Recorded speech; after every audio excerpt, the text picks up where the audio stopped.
Hi, everybody. Dan Illman, Mike Beer kicking off a 50-cent pick four at Aqueduct on Saturday with newly turned 3-year-old fillies going a demanding mile and an eighth in the Busanda Stakes. Let's take a look at this field. There's a big favorite and a deserving one.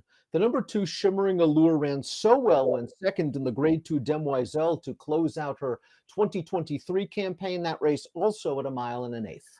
Yeah, I mean, listen, maybe the best thing she has going for in here, Dan, is it's a short field and there's not a ton of competition in here. I don't think she towers over the horse drawn to the rail, but she's the horse to beat and a deserving favorite. There isn't a lot of pace in this race. That might have worked against Shimmering Allure last time out, and maybe it'll work against her once again because she is a confirmed late runner. We throw up the Timeform US pace projector, not expecting a fast pace at all. Princess Mayfair, down from Woodbine, trying dirt for the first time, has shown some speed, but the 3 and the 4 have also shown the ability to stay close to moderate paces. Yeah, I don't see this pace necessarily getting fast in here, Dan. My prediction will be that the horse on the rail, Jin, gets a more aggressive ride in here. And Jin's lone lifetime victory came in gate-to-wire fashion at Churchill Downs in her second lifetime start. She draws nicely for Brad Cox and Trevor McCarthy and figures to sit a good trip either on the lead or just off of it. She ran okay 2 starts back, Mike, over a sloppy track, but then last time out in the Goldenrod, just kind of an even performance. You can argue, though, that field is stronger than the one that she will face in the Busanda. Yeah, I mean, it just looked like she got in over her head a little bit in the Goldenrod last time. She was never really competitive.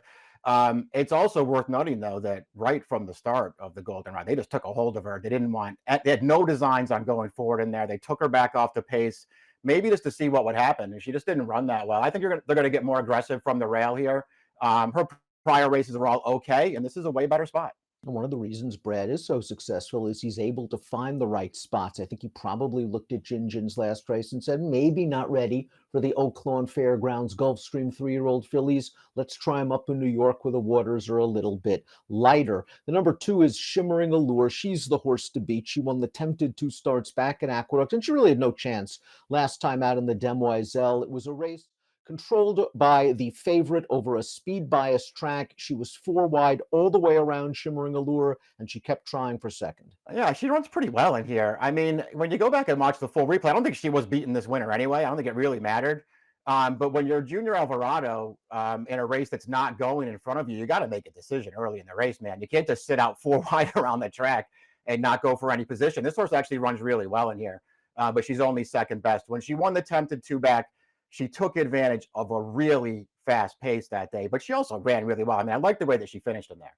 Most of all is the number 3. She was a blowout winner of a maiden race 2 starts back. Now, that was a weaker off-turf bunch going a 1-turn mile over a wet track. She ran in the Demoiselle. She pushed the speed horse, the winner, on the outside and just had no response. Shimmering Allure was just better than she was that day.